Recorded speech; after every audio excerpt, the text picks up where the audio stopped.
د ننګرهار مخابراتو او معلوماتي ټکنالوژي رصد مسؤلین وایي په هیواد کې د اسلامي امارت له بیا واکمنېدو راوروسته ننګرهار کې 103 مخابراتي سایټونه ترمیم او نوي جوړ شوي چې ورسره د ولایت 95 سلنه سیمې د مخابراتي خدمتونو تر پوښښ لاندې راغلي. د اسلامي امارت د راتګ سره په ننګرهار ولایت کې چې څه تخریب شوي وو هغه تخریب شوي جوړ شوي دي او څه نوي سایټونه موږ لا ګوري دي چې ټول هغه 183 سایټونه کېږي.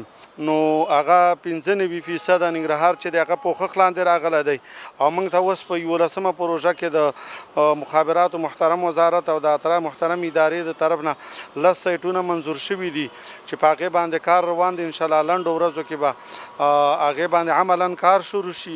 د ننګرهار مخابراتو او معلوماتي ټکنالوژي رئیس دغه راز وایي د دې ولایت په شمېرو سیمو کې انټرنیټي خدمات له 3G څخه 4G ته لوړ شوي او په نږدې راتلونکي کې به انټرنیټي خدمات نورو سیمو کې هم 4G ته لوړ شي.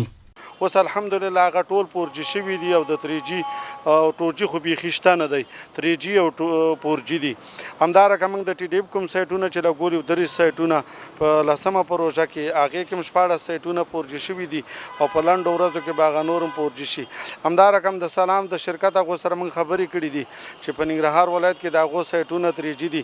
هغوی را سره وعده کړې چې لنډو ورځو کې به دا هم انشاءالله 4G ته ارتقا وکړه.